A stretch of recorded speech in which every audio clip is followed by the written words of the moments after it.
8 years ago, I was out playing tennis and I started wondering to myself, how come the ball keeps getting on me and I can't really see it? I go see a retina specialist. I go through all these tests and she said, over time, you may be losing your central vision. I walked out of the doctor's office and of course I was stunned and shocked. I didn't really know what to do. And I went through several tests. It actually took close to 6 months before they were able to diagnose me with something called PRPH2. It affects people in different ways, but for the most part, over time, it's a progressive eye disease that will take away most, if not all, of your central vision. Here I am at 45 years old, and I get this news that my life is going to be altered in a way that I'm going to have to learn to work within certain constraints and do things differently than maybe I never had to do before. I didn't know where this was going to lead me, but I knew one thing, that no matter what happened, I was not going to let it impact my life to the point where I couldn't live my life fully and have a great life. Welcome to the Learn It All podcast, the show for today's leaders who want to get ahead and stay ahead, because we believe great leaders aren't born or made, they are always in the making. I'm your host, Damon Lembi, two-time best-selling author and CEO of Learn It, a live learning platform that has helped upskill over 2 million people over the past 3 decades. I'm going to share with you a playbook that I've developed over these past 8 years to help me deal with this situation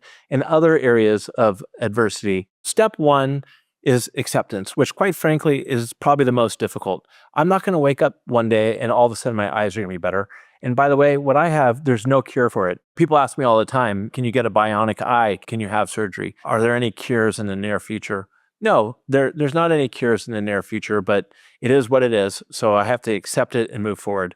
Step 2 is I refuse to be a victim. It's very easy to wake up in the morning and say to yourself, why me? Why is this happening to me? How come I'm so unlucky? But I look at it the exact opposite. I wake up and say, why not me? What would make me any more special or different than anybody else? Instead, I'm going to be very grateful for what I do have. There are so many people out there who have cancer or much greater challenges than me. I'm going to learn how to live within the constraints I have with my eyesight and figure out how to work around the challenges that I have. I mean, there's no other way around it. Step 3, you have to have faith. Whether you choose religion, whether you choose your family, you got to find something to believe in. For me, I look at it like I only have one life, so I'm going to find the best way to get through this. Same goes if you've lost your job and you're in a tough situation. You got to have faith in your skills and your ability, because you've been successful before, you're going to be successful again. Step 4, I look at it as community. When you're going through adversity and tough times, you don't need to go through it alone. Reach out to others, tap into your network, and find people who you can share your challenges with, your struggles. I'm not somebody who joins different peer groups all the time, but I did a lot of research because I was curious. I joined a community called Foundation for Fighting Blindness, and there's now a grassroots group of PRPH2 people who are going through the same challenges and struggles as I am. And we meet quarterly, but I built up this friendship, and it's nice to have people that you can share some of your challenges with.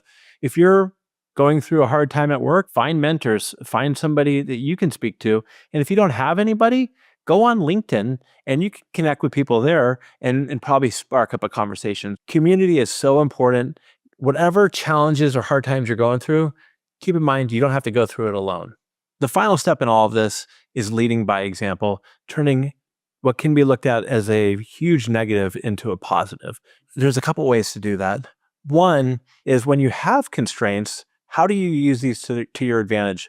Now that I have a challenge seeing things, it requires me to slow down and really focus and be more present. That is a huge one for me. Also, I am adamant in helping others with this. I've shared my story with others to help people.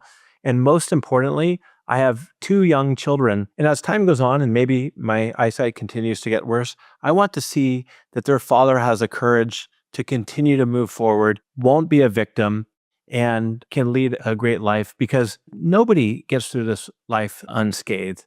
So my goal is to really turn lemons into lemonade and make the best out of all this.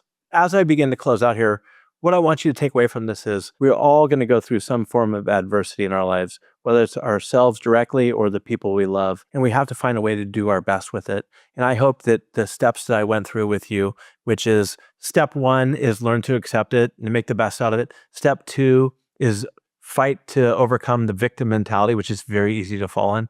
Step 3 is have the faith that you're going to figure this out one way or the other. Step 4 is you don't have to go at this alone. There's a community out there and people you can turn to that can help you and you can help them in return. And the final step, take this negative, awful situation you're in and find a way to turn it into a positive.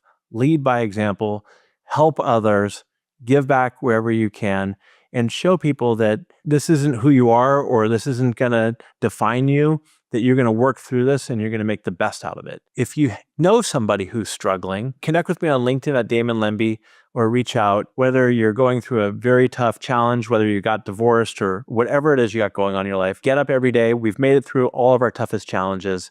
And so I wish all of you the best of luck. Until next time, everybody, stay curious, keep learning. Have a great day.